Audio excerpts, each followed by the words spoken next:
live interview with Nir Eyal.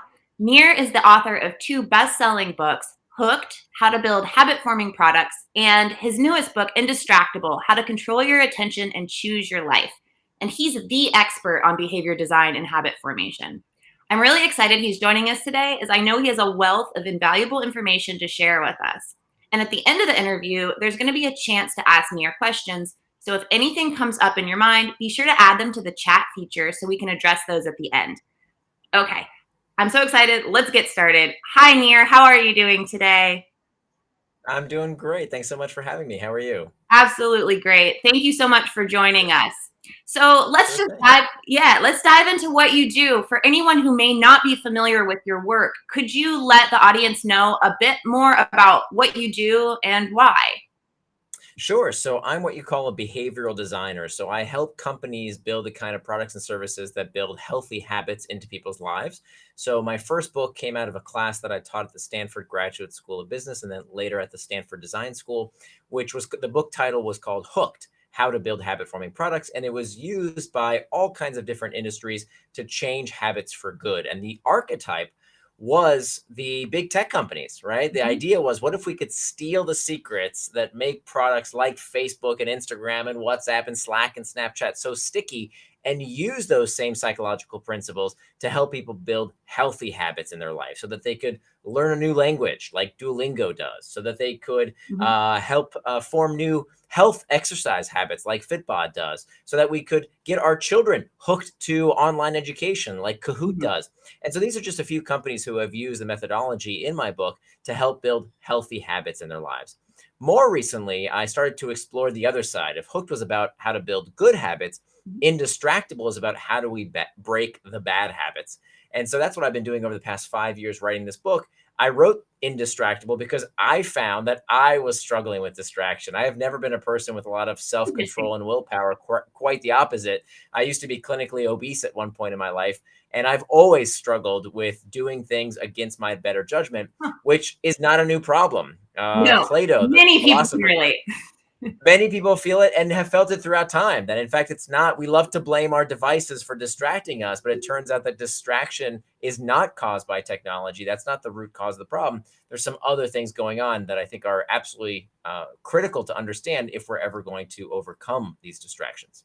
Yeah, absolutely. And in your book, Indistractable, you have some interesting, I would say, unique viewpoints on distractions and overcoming them.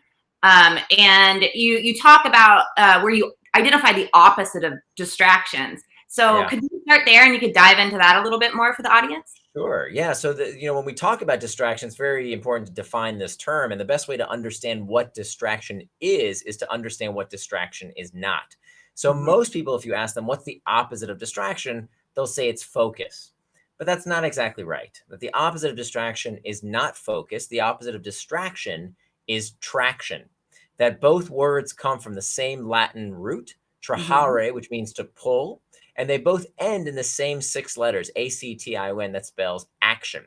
So traction, by definition, is any action that pulls you towards what you say you're going to do, things that you do with intent, things that help move you towards your values and become the person you want to become. The opposite of traction is distraction. Distraction is any action that pulls you away from what you plan to do, away from your values, away from becoming the kind of person you want to become. So this is really important for two reasons. It's not just about semantics. It's Mhm. important because I would argue anything can be traction or distraction.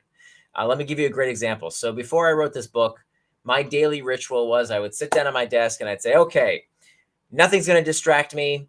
I'm not going to procrastinate. I have to work on that big project. Here I go. I'm going to get started right now. Nothing's going to get in my way. But first, let me just check some email real quick, Yeah. right? Let me just scroll that Slack channel for a quick second because that's work related, right? That's kind of Right. a work related task. I got to And it check takes email a at few some point, seconds. don't I? Yeah. Yeah, just for a quick minute. And I would justify it by saying, well, it's a work related task, so somehow it's okay. And what I didn't realize is that that is the most dangerous form of distraction, the distraction that tricks you into prioritizing the urgent at the expense of the important. So anything can be a distraction. Mhm. And conversely, anything can be traction. So I am not one of these chicken little, social dilemma tech critics that says, oh, Facebook is bad, social media is bad, video games are bad. Ridiculous. They're not Mhm. addicting you. They're not hijacking your brain. You are much more powerful than those tech companies as long as you use the products on your schedule, not on their schedule. So why is watching football on TV somehow morally superior to playing a video game? There's nothing Mhm. wrong with either, as long as you do it on your schedule and with intent, with forethought, as opposed to doing it on the some company's schedule. Right. Yeah, that's a really interesting point. I think a lot of people kind of succumb to this idea that these devices or these games, or even just before smartphones came into play, television shows, like you're saying, football games, they have the control. But what you're saying is, no, actually, you have the control and you can set the intention, which can Right. completely take you to a different direction than maybe you intended to go with this distraction. That's That's right. fascinating. And this is the mission that I'm on right now, because what we know is when people believe this rubbish, that technology is addicting your brain, that it's hijacking us, which, by the way, every generation has said. I mean, if you look at like what they used to say about comic books and the radio and television and bicycles, all these things people freaked out about. They said it was going to hijack people's brains, addict you, mind control, literally the same exact words. I'm not exaggerating. I didn't even know that about bicycles. Yeah, especially bicycles. Bicycles are an interesting story, particularly with women. It's always women and children. Whenever anybody says, be careful because women and children are in danger, we should perk up and take some note, because historically that's what they always do. So the bicycle, a very interesting story, something as benign as a bicycle, people thought was a terrible thing for society, because it was going to, by giving women the freedom to go where they wanted to go, that was going to make them lascivious. It was supposed to lead to what people call bicycle face. All this terrible stuff was going to happen if women rode bicycles, and I'm not exaggerating. This is fact. You can look it That's up. amazing. Every successive technology we freak out about and call it mind control. Why? Because we love giving over responsibility. Mhm. We love this victimization culture that big bad somebody is doing something horrible to me and there's nothing I can do about it. And the reason I'm so passionate about fighting that mentality is because that is exactly what the tech companies want you to believe. Mhm. Because when we believe we are powerless, this leads to what we call learned helplessness. We stop trying. Oh, there's nothing I can do. Right. Mind control. Yeah. My kids, they won't stop playing Minecraft. They won't get off their computer. Mind control. Nothing I can do. Sorry. So Yeah. we don't have the conversations. We don't ask ourselves, wait a minute. Of course, these companies are using manipulative tactics. Of course. So does the television. So does the radio. So does the newspaper. So does every book. So does every movie. They all use psychological manipulation. Mhm. That's kind of why we use them. We want to be taken away. We want that. It's entertaining. And so what we need to be rational about this stuff and ask ourselves, how do we get the best of these tools without letting them get the best of us? Yeah, that's really interesting. And talking about kind of piggybacking off of your thought there about how we're kind of we want to be distracted. It is kind of a comfort zone for us, right? Or it's as you talk about in your book, it's this desire to avoid discomfort.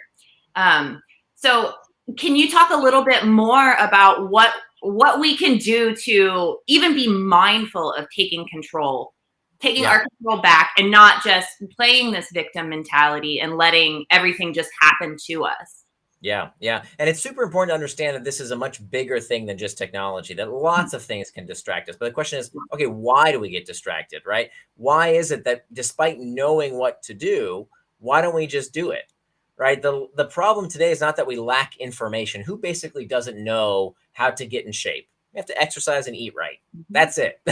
Who doesn't know that? Who doesn't know that to have better relationships, you have to be fully present with people? Who doesn't know that if you want to do better at your job, you have to do the work, especially the hard stuff that other people don't want to do? We all know it. The problem is we don't know how to stop getting in our own way. And so that's why indistractable sounds like indestructible. I wanted the word to sound like a superpower because I really do believe it is the skill of the century. So what we have to ask ourselves is, why do we get in our own way? Why can't we just do what we say we're going to do? And the reason is that there are two types of triggers. We call them external triggers, are the first kind. External triggers are the usual suspects, the pings, the dings, the rings, anything in your outside environment that can lead you towards distraction or traction. They're not inherently good or bad. Mhm. Now, that is definitely a source of distraction, but it's not the leading cause. The leading cause of distraction is not what is going on outside of us, but what is happening inside of us. That distraction tends to begin from within. That is the leading number one cause of distraction, is what we call our internal triggers. What are internal triggers? Internal triggers are uncomfortable emotional states Mhm. that we seek to escape from. Boredom, loneliness, fatigue, uncertainty, stress, anxiety. This is the root cause of why we get distracted. It's not a character flaw. It's not a moral failing. There's nothing broken about you. It's simply that most people haven't learned the skills to deal with this kind of emotional discomfort in Mhm. a healthy manner. All procrastination, all distraction comes from one source, and that is the inability to regulate these uncomfortable sensations. So to answer your question, what do we do about it? It has to start with mastering the internal triggers, because whether it's too much news, too much booze, too much football, too much Facebook, we will always find a way to escape reality, to escape these uncomfortable sensations if we don't know how to master our internal triggers. And now that we have this model, now that we know traction, distraction, internal triggers, and external triggers, we basically just work our way around these 4 points. This is how we become indistractable, starting with mastering these internal triggers, learning techniques so that when we feel lonely, do we reflexively check Facebook, or do Mhm. we reflect on that? When we feel uncertain, when before we scan our brains, are we automatically on Google? When we feel bored, do we turn on the news? Do we take a drink? Do we do whatever just to escape our own heads? Or can we use those uncomfortable sensations to serve us, to lead us towards traction rather than distraction? So that's the very first step. Yeah, that makes a lot of sense. And it seems like introspection is huge, but being mindful of what you're doing at the time, why you're doing it, and being really honest with yourself about these internal feelings seems to be the first, like you're saying, the first step to better understanding how to take control of your life again and stop letting the outside world be this cause for all of your unproductivity. Yeah, yeah, that's true. And look, there are clearly things that we can do to change our outside environment. Absolutely. I call it hacking back, because it's pretty obvious. I think pretty much everybody knows that media companies of all sorts are trying to hack your attention, right? That's how they make money. Whether it's the New York Times or CNN or Fox News or Facebook, they make money by selling ads that you see, right? We all know this. But just because that's what they're doing doesn't mean we can't hack back, right? So Right. in the book, I teach people about all these wonderful tools. Most of them are absolutely free that we can use today to hack back these distracting technologies. Let me give you a few examples. I love watching YouTube videos, right? They're great. I learned so much from YouTube. And so does my daughter. It's a wonderful platform. As long as you know what kind of content your kid is consuming, it can be Yeah, incredibly educational. But definitely. I don't want to see all that crap, right? I don't want to see the videos on the side of my page. I don't want it to autoplay. So there's a wonderful Chrome extension called YouTube DF. DF stands for distraction free.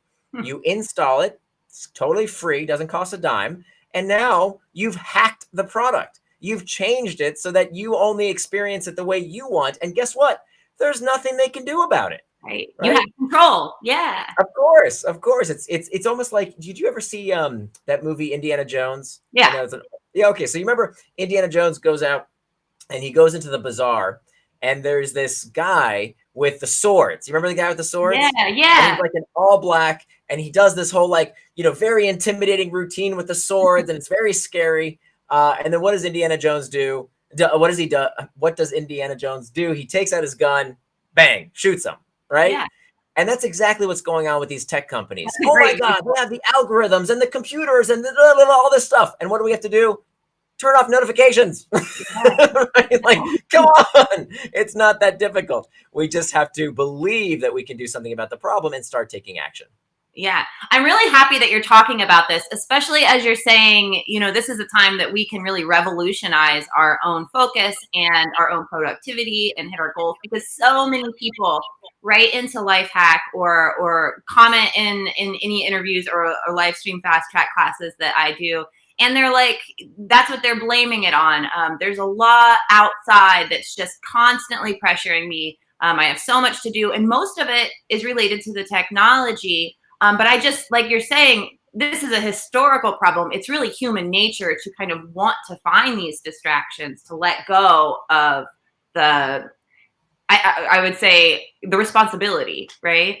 Yeah, and these negative sensations, right? Like when you're feeling bored, lonely, stressed, uncertain, it's very easy to find relief with something, and so that's Hmm. what many people turn to. Now, and just to be clear, though, I'm not saying that it's something that is 100% the consumer's responsibility. I'm sorry, I'm not saying it's the consumer's fault. It's not your fault. You didn't invent Facebook. You didn't invent YouTube. You didn't invent the iPhone. These things are not your fault. But guess what? They are your responsibility. Hmm. Lots of things in life are not our fault, but if we don't do something about it, then we suffer the consequences. And so I don't think that it's a realistic solution to tell people, well, stop using email, stop using your cell phone, stop using these wonderful technologies. Why should we? I mean, can you imagine trying to get through this pandemic without these amazing technologies? Oh my goodness. Like my daughter's homeschooling right now, and like what would we do if we didn't have these amazing technologies? They're wonderful, but we just have to adopt these new tactics, these new strategies to deal with them in a healthy way. Yeah, yeah, absolutely. And that's such a great point with the pandemic changes. And my daughter is also homeschooled, or doing the virtual learning now. And we have an opportunity to get smarter about how we use these tools in our lives, and maybe hopefully evolve. And like you're saying, you're so passionate about this because it makes so much sense. Exactly what you're talking about. Um, Yeah, yeah, particularly with kids, by the way. There's a whole section in the book on how to raise indistractable kids.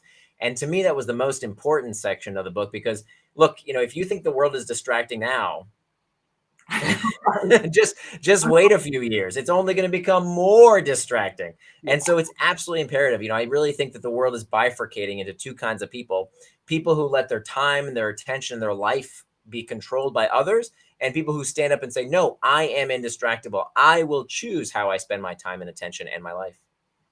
Yeah, absolutely. It's a very empowering statement that you're making here, and I'm hoping that it's resonating with a lot of people. So I'm curious as well. You mentioned at the beginning of the interview that you used to have a problem with, distractions, procrastination. So after learning all of this and really delving into this idea, how has your own habits changed? And maybe what's your daily life like now Yeah. compared to then? Oh, I can't even, like, it's changed so dramatically. And so, and I write books for me, right? That's why I write. I write books because I have a problem that I read everybody else's book on the topic. And most of the time, frankly, I solve the problem on my own, or I read a great book on it and great. Somebody spent, years researching it and that's it. With this particular problem of distraction, I read all the books. And they Hmm. basically all said the same thing. Just get rid of the technology, get rid of the distraction. And I tried that. Honest to goodness, I bought myself a flip phone like we used to have in the 1990s. It Yeah. cost $12 on Alibaba, and I bought one.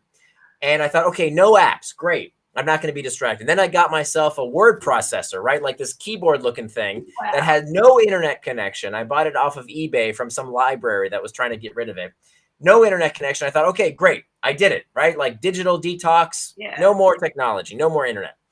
And then I would sit down at my desk to write, and I'd say, there's that book that I didn't quite finish. Maybe I should just read that for one quick second. Or, oh Yeah. my goodness, my desk is such a mess. Let me just tidy it up real quick. Or the garbage needs to be taken out. And I would keep getting distracted Right. because that wasn't the root cause of the problem. And so that's when I realized, I really need to figure out, why am I not doing what I say I'm going to do? And so it's changed so many facets of my life. As I mentioned, I used to be clinically obese.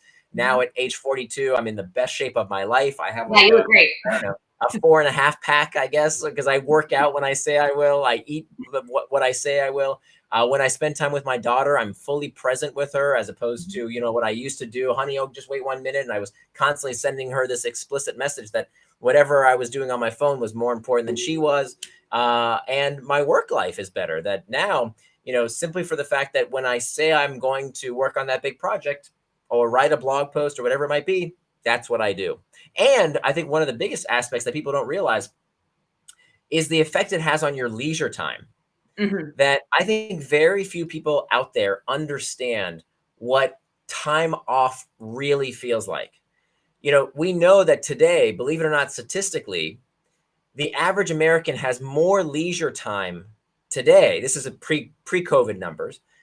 But the average American has more leisure time than ever before. On average, the average American watches almost 6 hours of television a day. What, really? Yes. So we have statistically tons of time, and yet we feel so harried. We feel like Yeah. there's no time to do anything. And the reason is because even when we have leisure time, we're thinking about other stuff. We're thinking about that undone to-do list. We're thinking about the stuff we didn't get to, as opposed to when you're indistractable. When you say you're going to watch a movie on Netflix, when you say you're going to play a video game, when you say you're going to spend an hour with your kids, that's all you're meant to do. Mm-hmm. And so your mind is clear, knowing that there's no place else you need to be. There's nothing else you need to do with your time, because that's what you said you were going to do. That now becomes the traction that you promised yourself that you're going to follow through on. Yeah, that makes sense. So committing to yourself, committing to again, being mindful of your time, where it's going. I think that your example is really interesting because I feel that many people think, okay, if I get rid of my technology, then the problem is solved. But there you're saying there are so many distractions around us every single day, especially if we're looking for them, right? That's exactly right. That's exactly right. Yeah. And so one of the big lessons of the book, so step one is mastering the internal triggers. Step two is making time for traction. Mm-hmm. That over the years, I've met with a lot of people who struggle with distraction. And a very common refrain that I hear is, the world is so distracting these days. I plan to do this, but then I didn't. And my boss wanted this and my kids wanted that. And then did you hear what happened on Twitter today? And I didn't get anything done. And then when I say, well, what was it that you planned to do with your time today? What did you get distracted from? Let me see your calendar. Most people don't keep a calendar. Mm-hmm. And if they do, most people don't keep it correctly. They keep, a meeting here, a meeting there. But the fact of the matter is, if you don't plan your day, somebody's going to plan it for you. And more so, you can't call something a distraction unless you know what it distracted you from. Let me say that again. This is super important. You can't call something a distraction unless you know what it distracted you from. So if you have white space in your calendar, everything's a distraction. What did you want to do with your time? It's only when we can define, this is what we want to do. I want to go from 3 to 4 o'clock. I want to go to the gym. From 9 to 10, I need this meeting. From 11 to 12, I'm going to do email, whatever it might be, video games, prayer, meditation, doesn't matter. But by defining traction for yourself, that's the only way to know what is distraction. Everything else that is not what you said you're going to do. Yeah, that's great insight. Great insight. So I'm going to now look at some of the questions that have come in, and maybe we can get some more insight out of you before we go. Let's see here. A lot of people watching, a lot of people saying hello. And so here's one. There's so many distractions in the world, so many things to do, like watching TV, reading, sleeping, playing keyboard, writing, doing art, and so many ways to spend your time. Abid says, I'm just confused. So do you have any advice, to kind of let Abid know how to take a little bit more control? Any nuggets of insight? Totally. Very, very common question. How do you get started, right? There's so much to do in the world. And by the way, we should pause for a minute to appreciate the world we live in. We hear about all the bad news every day because that's how the media business makes money. But we should pause for a second to realize that we live in a time, the first time in history, where our biggest concerns aren't, can I keep my child alive because of some crazy disease, or what can I do with my time? And right now we have too much to do, and that's a product of living in a world with so many good things in it that we have a tough time choosing. So it's really a blessing if we think about it. Now, where do we get started? How do we plan our time so that we can know the difference between traction and distraction? We have to start with our values. Mm-hmm. What are values? Values are defined, my definition, values are attributes of the person you want to become. Values are attributes of the person you want to become. So when you ask people to define their values and live according to their values, it's very difficult. Well, how do I know what my values are? I think the best way to understand what your values are is to turn your values into time.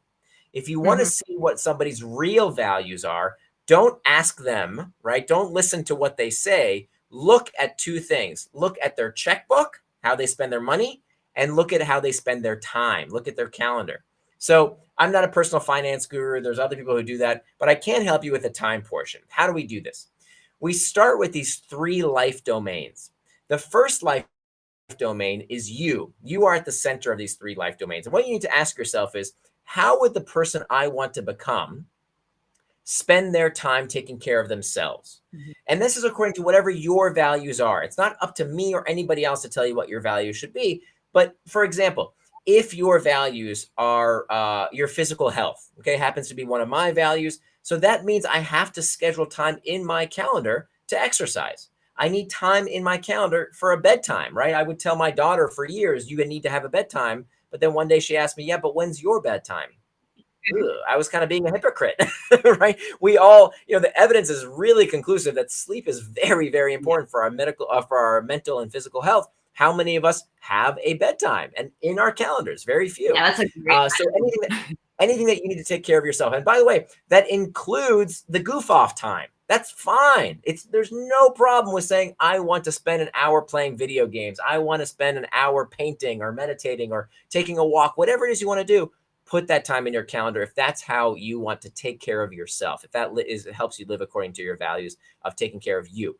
The next domain is our relationships. Now, we know that this country is going through a loneliness epidemic, Mhm. that psychologists tell us that loneliness is as detrimental to our health as smoking and obesity. So why have we become so much more lonely? This is not a problem that social media began. This is something that, if anything, social media is a symptom of a larger disease, which is that people do not schedule time for relationships like they used to. That's We give our relationships whatever scraps are left over in our day, right? After we do everything else, okay, I'll give you 15 minutes here, 15 minutes there, if I can swing it. Whereas people in previous generations, there's a wonderful book by Robert Putnam called Bowling Alone. In the 1990s, he wrote this book. And the book was all about how back generations ago, people had time on their calendar to get together with important friends and relationships. The bowling league, the Kiwanis Club, the church group, people had this on their schedules. And today, fewer people do this than ever before. And so we can bring that back. If there's one silver lining to this corona disaster, is that people are now scheduling time to regularly check in with family members, with friends. My daughter talks to her grandparents more than she ever has before because it's on her calendar. So this is something we need to do after corona, is to keep those engagements, plan time with the important people in your life to make sure that you live out your values as they reference your relationships. And then finally, the last domain is our work. And there are 2 kinds of work. We have reactive work and reflective work. Reactive work is, the reacting to emails, notifications, meetings, people tapping you on the shoulder, reacting to all that stuff. That's reactive work. And most people, their entire day is spent doing reactive work. And what they're missing is scheduling time for the reflective work. So Mhm. if you want a massive competitive advantage over everybody else in your industry, let me tell you a secret. Make time to think, because chances are almost nobody in your business, in your industry, is thinking. They're reacting, right? So make that time, even if it's 15 minutes, 20 minutes, an hour, make that time to plan, strategize, think about the future. You can only do that without distraction. Book that time in your calendar and protect it. Because if you don't, you're going to be busy, right? Busy is the disease of this decade. People running real fast in the wrong direction. To make Mhm. sure you're running quickly in the right direction, you need time to think. So plan that time in your day. And what you'll find is, if you use those 3 life domains of you, your relationships, and finally your values, and you ask yourself, finally your work, and ask yourself, what are your values in those 3 life domains? This is how you get started. And in fact, if you go to my blog, if you go to nirandfar.com/schedule-maker, I'll say that again, nirandfar.com/schedule-maker. There's actually a free tool I built. You don't have to sign up for anything. It's completely free, because I kept getting asked this question. I built this tool to get anybody started to help you make your time box calendar right now. That's fantastic. That's fantastic. We have a couple more questions that have come in, and one of them, or a few of them, kind of address a similar topic of, what if it's just work that you have to do that's so boring, or you just have no desire to do it? Any advice? Absolutely. So, the number one cause of distraction is when the task is something that you don't feel like doing, right? We love to blame, oh, I was too busy or I didn't have the time or this or that. At the end of the day, it's feelings. It's Mm-hmm. about how we feel. And so that's the most important thing to recognize, is that the cause of distraction procrastination is always a desire to escape discomfort. But once we can name that, once we can say to ourselves, not, oh, that task sucks, but I'm feeling tired, I'm feeling fatigued, I'm feeling stressed, I'm feeling anxious. Helps us start to gain control over that sensation. So there are many, many things we can do in the book. One of the techniques that I describe is reimagining the task. That for many tasks, they're just, there's something that we don't feel like doing. And what we can do, however, is to find a way to do what a professor at Georgia Tech taught me. His name is Ian Bogost. He wrote this great book called Play Anything. And he says that you can actually learn how to make any task something that you can play, something fun. Now, the interesting thing is he That's cool. says fun doesn't have to be enjoyable. It just has to occupy our mind, Uh-huh. right? And so he says, don't do the Mary Poppins technique. The Mary Poppins technique is, a spoonful of sugar. But the problem with that technique is that it's an extrinsic reward, an extrinsic motivator. And we know that extrinsic motivation tends to decrease productivity, decrease creativity. When you give somebody a prize for finishing a task, they typically do it as quickly and as poorly as they can possibly get away with, which Right. for some tasks is no big deal, right? If you say, hey, I do my taxes once a year and I just need to get through it. And if I do it, I'll reward myself with, a Netflix episode, fine. But if you do that when you go to the gym and you need to go to the gym 3 times a week, people make this mistake all the time. They say, oh, I'm going to run on the treadmill for 30 minutes and then I'm going to have a Jamba Juice with 60 grams of sugar and 600 calories, right? They just negate everything they just did to reward themselves. That doesn't work. So you can't make it only about extrinsic motivation for those repeat tasks. You have to learn how to find the intrinsic motivation in the task. How do you do that? How do you make the task itself something that you can learn to play? Right. So There it's are not two ways. boring. Yeah, exactly. There are 2 ways. The first way is to focus more intently on it. Find what is unique about that experience, especially for the boring stuff. And you say, well, how do I do that? Think about all the ways that people learn to love stuff that you hate. I'll give you a few examples. I have one friend who loves fixing cars. Okay. That is not my idea of fun. You would have to pay me to be a mechanic. I'm not going to do that for free. I have another friend who's crazy about coffee. He wants to know every single bean and the pull of the espresso and this and the bars of it's just crazy. He's so into it. I would never do that as a passion project, right? You'd have to pay me to be a barista. I'm not going to do that for free. How do these people find the joy, the pleasure in stuff that other people think is just work? They look more intensely in it. My friend knows all about the engines and the cars and the makes and models. He knows, the other guy knows all about the coffee beans and the roast. They know more about the task. They don't avoid it, they get into it. The second trick is to find the variability. That if there's something that changes, some kind of mystery, some kind of game you can play around that experience, this helps focus our attention and makes it a lot less drudgery. So, for example, Bogos talks about how he learned to enjoy cutting the grass. He used to hate cutting the grass. Mhm. And then he learned about, the first step around, he learned about all the seeds and what grows where and all that stuff.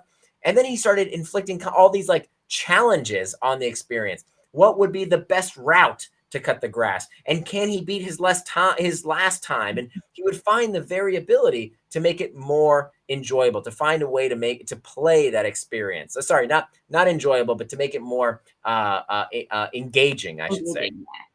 Yeah, that makes a lot of sense. And I think that it really talks about, there's so many questions streaming in about, how do I overcome doing this? Or how do I have, there's a good one here. What would you say is the most important thing to concentrate on to work on your own self-development? And it sounds like what you're saying is get in touch with the present moment, the here and now. And when it's something that you have to do, you have to follow through with, you're creating these emotions about not wanting to do it by your mindset towards that action. Yeah. There's really 2 ways to deal with these internal triggers. We can either fix the source of the problem, which we shouldn't ignore. Mindfulness is wonderful, meditation is wonderful, but it's not always the answer. Sometimes the answer is to fix the problem, right? If you have this source of discomfort, a difficult home life situation, an oppressive workplace culture, sometimes you have to stop meditating and do something, Yeah. right? But sometimes you can't fix the source of the problem. Sometimes being a grown up involves feeling bad. And part of the problem is I think that the self-help industry has sold this lie that feeling bad is bad. Mm-hmm. That's not true. Feeling bad is not bad. Feeling bad is a signal. The problem is we've been inculcated to think that, oh, if I feel discomfort, if I feel lonely or bored or uncomfortable for 5 minutes, something bad's going to happen. I need a pill. I need therapy. I need something to fix this. And many times that's not the solution. Many times the solution is to lean in to that discomfort, to listen to that discomfort. What is it trying to tell you? And most importantly, how can you use that discomfort as rocket fuel to lead you towards traction rather than just trying to escape it with another distraction? Yeah, I love that. I love that. It really goes in line with our whole philosophy that we talk about. You know, when you have a problem, you have something that set you back or something. Find the opportunity within that. Sure, absolutely, digest it. I mean, you're not going to ignore that the problem's happening. You have to face it. Absolutely wonderful advice. Wonderful. So again, we're running out of time here, and I want to thank you for all of this amazing insight. Can you please let our audience know? I've included links. This is going to be as available as a recorded YouTube video, that you'll be able to watch afterwards. And in the description, I have a link to Nir's newest book, and that's going through. And I put the schedule planner link in the chat as well, which I'll also add in the description. But let our audience know, where can they find your book, Indistractable, and start changing their life right now? Oh, I appreciate it. Thank you so much. So my blog again is nirandfar.com. Nir is spelled like my first name, so nirandfar.com. And there's actually a free 80-page workbook that we didn't include in the final edition of the book. It got too long, so we decided to just give it away for free. Anybody can get it. It's on my blog on the homepage at nirandfar.com. And the book is available wherever books are sold. The title again is Indistractable: How to Control Your Attention and Choose Your Life. Wonderful. This is great. I hope you all check it out, and definitely take a lot of Nir's advice. He has some really great insight to share today, and I'm hoping that he shifted your own mindset on what distractions are and how you can take control. Thank you again, Nir, for joining us. Thank you, everyone, for joining us today. As another additional bonus for you guys joining us, we have included a free gift from Lifehack. It's a 3-step action guide to help you break any bad habit. All you have to do is follow the link in the YouTube description to claim it. It's just a simple Google sign-up sheet. I won't use your email for anything but to send you the guide, and then you'll start to really catapult your way into understanding how to better indistract yourself, to become indistractable. Yeah, okay. And check out Nir's book. And thank you guys so much. Thank you so much, Nir. It was a pleasure speaking with you. Thank you so much. Thanks for having me. Take care. All right. Thank you, everyone. See you in the next interview.